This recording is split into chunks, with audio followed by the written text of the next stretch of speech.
ఏమన్నా చెప్పండి. నా కార్యకర్తలకు ఏం జవాబు చెప్పుకోవాలి? కార్యకర్తలకు నేను ఏం జవాబు చెప్తాను? పాపం తెగించి పనిచేసేది ఈ రోజు. ఈ రేవంత్ రెడ్డి పరిపాలన ప్రజాస్వామ్యం అంటేనే ఘోరంగా తయారైంది.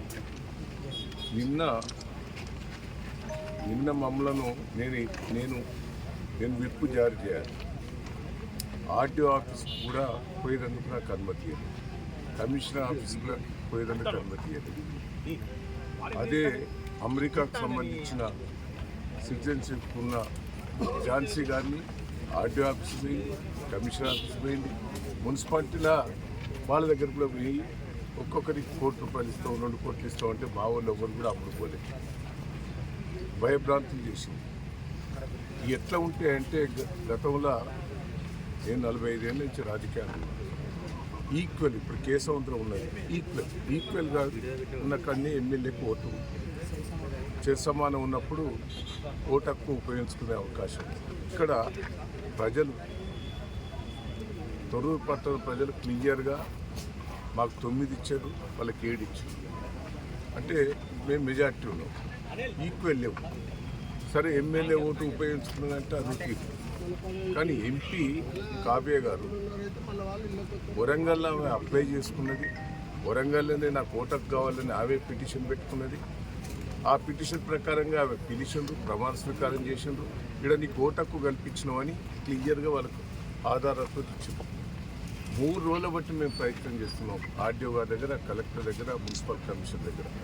ఏమో ఓటకు ఇక్కడ ఉపయోగించుకున్నదట, దాన్ని ఆధారం ఇవ్వండి అని మా కోర్టు వాళ్ళు అడుగుతున్నారు. 3 రోజుల బట్టి ఆధారాలు కూడా ఇస్తారు వాళ్ళు. ఇలా ఓటేసి అది ప్రజాస్వామ్య విరుద్ధం. వేసినాక ఒక్కసారి ఆలోచించండి. జనగంలో ఇద్దరు సమానంగా ఉంటే మామూలుగా గుంజి కాంగ్రెస్ పార్టీ వస్తే సమానం వస్తే ఆడ టాస్ల వాళ్ళకే వచ్చింది. తొర్రూరులో టాస్ల చైర్మన్, వైస్ చైర్మన్ వాళ్ళకే వచ్చింది. అంటే దీంట్లో కూడా మోసం. ఈ టాస్ పెట్టే కాడ కూడా వాళ్ళ అభ్యర్థుల్ని పేర్లు రాసుకొని వాళ్ళే మొత్తం పెట్టినట్టే మాకు అవపడుతుంది. మళ్ళీ చూపెట్టమంటే మా వాళ్ళు అడిగితే కూడా చూపెట్టే పరిస్థితి లేదు. ఎట్లా తీసిండనే చూపెట్టాడు. అంటే నాకు బాధ అనిపిస్తుంది, ఒక పక్క ఏడుపు కూడా వస్తుంది. ఏంది ప్రజలు ఇంత మాకు పట్టం కట్టిన తర్వాత ఎందుకు ఇట్లా చేస్తున్నారు ఈ ప్రభుత్వం? మరి అధికారులు ఇట్లా ఎందుకు చేస్తున్నారు? నన్ను ఎందుకు తీసుకొచ్చింది ఇక్కడ పోలీస్ స్టేషన్? మా వాళ్ళందరినీ అరెస్ట్ చేసినాడు. అడవులు ఆబ్జెక్షన్ చెప్పేటోళ్ళు, మా చైర్మన్గా నిలబడ్డ కుటుంబ సభ్యులందరినీ కూడా పట్టుకొచ్చి పోలీస్ స్టేషన్లో పెట్టినట్టు తోడున్నారు. మా మిస్సెస్ను పోలీస్ స్టేషన్లో అరెస్ట్ చేసి పెట్టారు. నన్ను అడిగి రాకుండా చేశారు. నేను తొర్రూరులో నాకు ఇల్లు ఉన్నది, తొర్రూరులో నాకు ఆఫీస్ ఉన్నది. నేను ఎప్పుడు తొర్రూరులో పండుకుంటుంది. మరి నా తొర్రూరులో ఆఫీసులో నన్ను ఉంటానంటే కూడా నుంచి తీసుకొచ్చి ఇక్కడ పెట్టారు. నర్సులపేట తీసుకొచ్చారు. ఆడ ఝాన్సీ గారికి సిటిజన్షిప్ అమెరికాలో ఉన్నది. ఆమె ఇక్కడ ఇల్లు లేదు, ఏది లేదు, తొర్రూరులో ఆమె బాధాపుతున్నది. ఆమె అంటే ఎంత ఘోరం అండి. 45 ఏళ్ళ రాజకీయాలలో ఇంత మోసం, ఇంత దగ నేను ఎప్పుడు కూడా చూడలేదు. రాజశేఖర్ రెడ్డి పీరియడ్లో కూడా ఇట్లా ప్రజాస్వామ్య విరుద్ధంగా ఎప్పుడు కూడా చేయలేదు. కానీ ఇప్పుడు ఎందుకో ప్రజాస్వామ్య విరుద్ధంగా నాకు రాజకీయాలలో ఈ కక్ష సాధింపులు చేయటం వల్ల రాజకీయాల్లో ఉండాలన్నా తప్పుకోవాలన్నా ఏంది ఇంత గోస? ఏందండి? ప్రజలు నాకు పట్టం కట్టారు. సర్పంచ్ ఎన్నికలలో మెజార్టీ సీట్లు ఇచ్చారు. నేను 46,000 ఓడిపోతే నాకు 2,000 లీడ్ ఇచ్చిండ్రు సర్పంచ్ ఎన్నికలు. పెద్ద గ్రామ పంచాయతీలని నన్నే గెలిపించారు. ఏదైనా మున్సిపాలిటీ కూడా మెజార్టీ వచ్చింది. ఇంత ప్రజాస్వామ్యంగా వచ్చిన దాన్ని ఇంత దౌర్జన్యంగా చేస్తాం. నాకైతే బాధ ఉన్నది, నాకు ఏడుపు వస్తున్నది. అసలు రాజకీయాల్లో ఉండాలన్నా, రాజకీయాల నుంచి తప్పుకోవాలన్నా అనిపిస్తుంది.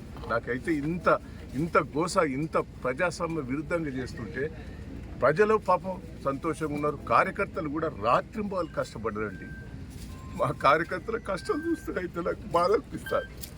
ప్రజలైతే కార్యకర్తలు 2 రోజుల బట్టి భోజనం లేకుండా 10,000 మంది కార్యకర్తలు వచ్చి రాత్రి వాళ్ళు కష్టపడ్డట్టు నా కోసం నేను ఏం చెప్పాలి, ఏం ధైర్యం చెప్పాలి? ఎట్లా ఇంత విరుద్ధంగా చేస్తా అంటే రాజకీయాలలో నేను ఉండాలన్నా పోవాలన్నా నాకైతే బాధ ఉంటుంది. దయచేసి ఏంది ఈ దౌర్జన్యం? పోలీసు వాళ్ళు కూడా దయచేసి ఇట్లా చేయటం కూడా మంచిది కాదు. కేసీఆర్ని చూస్తే పక్క అభిమానం, మహేంద్రని చూస్తే అభిమానం ప్రజలు. కానీ ఇంత అరాచకాలు చూస్తుంటే నాకైతే ఏమన్నా చెప్పండి, నా కార్యకర్తలకు ఏం జవాబు చెప్పుకోవాలి, కార్యకర్తలకు నేను ఏం జవాబు చెప్పాలి? పాపం తెగించి పనిచేసారు ఈ రోజులు.